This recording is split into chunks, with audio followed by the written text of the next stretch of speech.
اب آپ دیکھیے کہ ہمارے کچھ عادات، کچھ معاملات، کچھ طریقے، کچھ رویے اللہ سبحانہ تعالیٰ کے ساتھ ہیں، کچھ بندوں کے ساتھ ہیں. جہاں تک اللہ سبحانہ تعالیٰ کے ساتھ معاملہ ہے تو اس میں اچھائی کیا ہے، اس کی خوبصورتی کیا ہے کہ انسان اللہ کے رب ہونے پہ راضی ہو جائے. وہ مجھے کافی ہے، وہ میرا رب ہے. ابو سعید کہتے ہیں کہ رسول اللہ صلی اللہ علیہ وسلم نے فرمایا، اے ابو سعید، جو اللہ کے رب ہونے پر، اسلام کے دین ہونے پر اور محمد صلی اللہ علیہ وسلم کے نبی ہونے پر راضی ہوا، اس کے لیے جنت واجب ہو گئی. ابو سعید نے اس بات پہ تعجب کیا ہے کہ بس اتنی سی بات. تو عرض کیا، اے اللہ کے رسول صلی اللہ علیہ وسلم، ذرا آپ دوبارہ گن کے بتائیں کیا کیا، یعنی کائنڈلی ریپیٹ کہ کس کس پہ راضی ہونا ہے. رضیت باللہ رب بالاسلام دین وبمحمد. ہم سب کو بھی اپنے آپ سے پوچھنا چاہیے کہ کیا ہم ان پہ راضی ہیں، کیا اللہ کے رب ہونے پہ راضی ہیں، کیا اسلام کے اختیار کرنے پر کہ وہی ہمارا دین ہے، کچھ اور نہیں، راضی ہیں، یا شک کا معاملہ ہے، یا مجبوری ہے، یا کچھ اور. اور اس کو بھی آپ اپنے بچوں سے بھی پوچھ سکتے ہیں کہ کیا تم اس بات سے خوش ہو کہ تم مسلمان ہو. ضرور پوچھیے گا جا کر، کیونکہ جب تک اسلام کو بطور دین ہم پسند نہیں کرتے جیسے اللہ تعالیٰ نے پسند کیا، وَرَضِيتُ لَكُمُ الْإِسْلَامَ دِينًا، یہ اللہ کی پسند ہے نا. تو جب تک ہماری پسند بھی یہ نہیں ہو جاتی اور پوری خوشی سے اور پورے دل کے ساتھ، تو نہ ہمارے اندر وہ اطمینان آ سکتا ہے اور نہ ہی ہمارے اندر پھر استقامت آ سکتی ہے. اور پھر how can we feel proud of Islam, اور دین ایز اے دین، وہ چیز نہیں آئے گی. اور ایک دفعہ راضی ہو گئے نا کہ ہاں یہ ہم نے پورے دل و جان سے ایکسپٹ کر لیا، تو پھر اس کے لیے کوئی بھی قربانی دینے کو تیار ہے، کیونکہ پھر وہ ہماری اپنی چوائس ہے نا. تو جس چیز کو ہم پسند کر کے چنتے ہیں پھر اس پہ جم جاتے ہیں، اور جو کسی وقتی جذبے کے تحت ہم اختیار کرتے ہیں اس پہ جمتے نہیں. یہ وجہ ہے کہ بہت سے لوگ مختلف چیزیں کرتے رہتے ہیں، کبھی یہ کر لے کبھی وہ کر لے کبھی، کیونکہ ایک کام میں چین ہی نہیں ان کو. کیوں نہیں چین؟ کیوں نہیں چین؟ وجہ کیا ہے؟ کیونکہ وہ دین پر راضی نہیں نا، راضی نہیں دین پر. تو اگر راضی ہوتے تو پھر دین پر عمل کرنے، دین کو پروموٹ کرنے میں کچھ بھی رکاوٹ ہے، کچھ بھی مشکل ہے، کچھ مشکل نہیں، تو کرنا ہی کرنا ہے، اس کے بغیر کیا آپشن ہے؟ کچھ بھی نہیں. اور تیسری چیز، وَبِمُحَمَّدٍ نَبِيًّا صلی اللہ علیہ وسلم، کیونکہ ایک دفعہ جب ہم نبی صلی اللہ علیہ وسلم کی نبوت پہ راضی ہو جاتے ہیں تو پھر کوئی بھی چیز آپ ہمیں دیں تو ہمیں اسے ایکسپٹ کرنے میں کچھ مشکل نہیں لگتی. ہم کہتے نہیں ہمیں پسند ہے، یہ ہماری چوائس ہے، یہ ہماری اپنی چوائس ہے. تو اس لیے بہت کلیئر کٹ معیار دے دیا گیا نیکی کا اور انسان کے ایمان کا کہ از اٹ بائی فورس اور بائی چوائس، بائی رضامندی یا بائی مجبوری، کیوں اختیار کیا وہی سب کچھ. تو آپ بھی جو کچھ کرتے ہیں یا آپ اپنے بچوں یا جو بھی آپ کے آس پاس لوگ ہیں سب سے اس بات کا ذکر کر سکتے ہیں کہ ہم نے اسلام کو یا اسلام پہ عمل کرنے کو یا اسلام کی خدمت کرنے کو یا نبی صلی اللہ علیہ وسلم کی امت ہونے کو کس حیثیت میں قبول کیا ہوا ہے، دل کی خوشی اور رضامندی سے یا مجبوری سے. دیکھیں دنیا کے معاملات میں بھی آپ جب کوئی سودا کرتے ہیں، کوئی بزنس کرتے ہیں، بعض اوقات مجبوری سے کوئی کام کر رہے تو کوئی جاب کرتے ہیں، مجبوری ہوتی ہے، اور ایک ہوتی ہے آپ کی اپنی چوائس، آپ کی اپنی ڈریم اور آپ کی اپنی مرضی کے مطابق وہ کام. دونوں میں کوئی فرق ہوتا ہے؟ ایک پریگنینسی ہوتی ہے رضامندی والی اور ایک ہوتی ہے مجبوری والی، فرق ہوتا ہے؟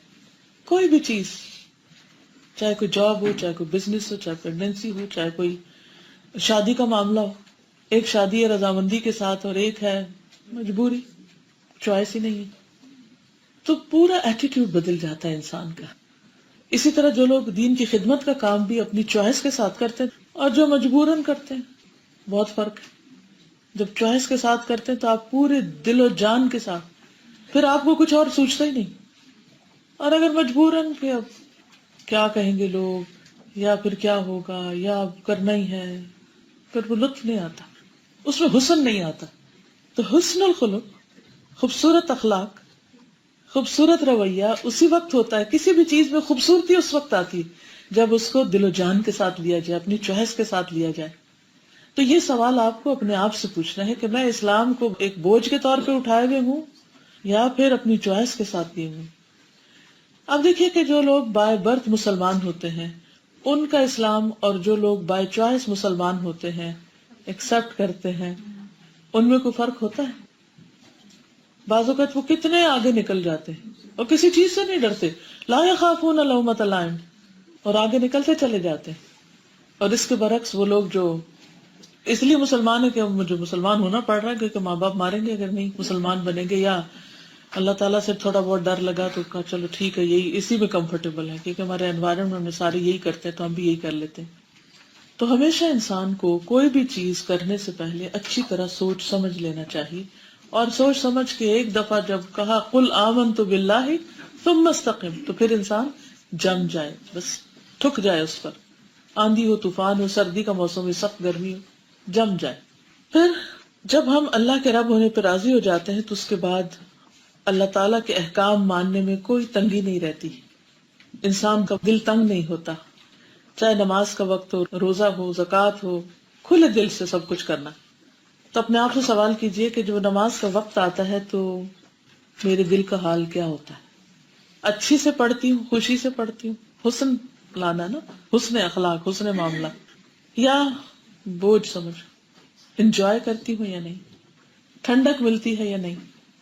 اسی طرح روزے آ رہے ہیں، دل کا حال کیا ہے؟ انتظار ہے کہ الحمدللہ شکر ہے کہ ایک ماحول ہوگا اور ایک نیکیوں کا زیادہ موقع ہوگا، یا کتنے گھنٹے کا ہوگا. پریشانی کی کیا ضرورت ہے؟ میں سوچتی ہوں ہر سال رکھتے ہی ہے نا، وہ کئی سالوں سے یہی ہوتا ہے. اور پھر اللہ تعالیٰ اس کا آلٹرنیٹ بھی دیتے ہیں، سردیوں میں بہت ہی چھوٹے بھی ہو جاتے ہیں. پھر یعنی آپ کی زندگی کا ایک عرصہ ایک جگہ پر رہتے ہیں تو وہ اللہ سبحانہ و تعالیٰ ظلم نہیں کرتا، وہ بیلنس کر دیتا ہے. کبھی زیادہ لمبا رکھنا پڑتا ہے، کبھی چھوٹا رکھنا پڑتا ہے. جب چھوٹا ہوتا ہے تو ہم کبھی نہیں کہتے کہ چھوٹا کیوں ہے، لیکن لمبا ہو تو ہم اعتراض کرنے لگتے تو یا ڈرنے لگتے. ٹھیک ہے، ایک انسان ہے، قدرتی طور پر ایسی چیزیں ذہن میں آتی، شیطان بھی خوف ڈالتا ہے، لیکن پھر بھی خوش رہنا چاہیے اور خوشی سے ایکسپٹ کرنا چاہیے، کیونکہ جتنی دیر روزے سے رہیں گے اتنا ہی اجر بھی تو زیادہ ہوگا نا. اور پھر اسی طرح زکوٰۃ کو بوجھ سمجھ کے ادا کرنا، اوہ ایک ڈیو ہے، اللہ اتنا نکالنا پڑے گا اور اس سے بہتر ہے میں سونا ہی نکال دوں، اور اس سے بہتر ہے نہیں، خوشی سے، کیونکہ اس پر اجر ہے. تو حسن الخلق، اچھی طرح معاملہ کرنا. پھر اسی طرح وضو وغیرہ ہے، رکوع ہے، سجدہ ہے. یہ جو آپ کو رکوع اور سجدے کی دعائیں سکھائی جا رہی ہیں، اس کا بھی یہی مقصد ہے تاکہ رکوع میں اور خوبصورتی آ جائے، سجدے میں اور خوبصورتی آ جائے، زیادہ ذکر ہو جائے. ورنہ جب تھوڑا سا کرتے ہیں اور بے روح قسم کا کرتے ہیں تو بس ہل جلی ہوتی ہے نماز، اوپر نیچے ہی ہو رہے تھے. ورنہ انسان تھوڑی دیر جم کے خوبصورتی کے ساتھ کرتا ہے تو اس کے بعد ایک اطمینان بھی نصیب ہوتا ہے نماز.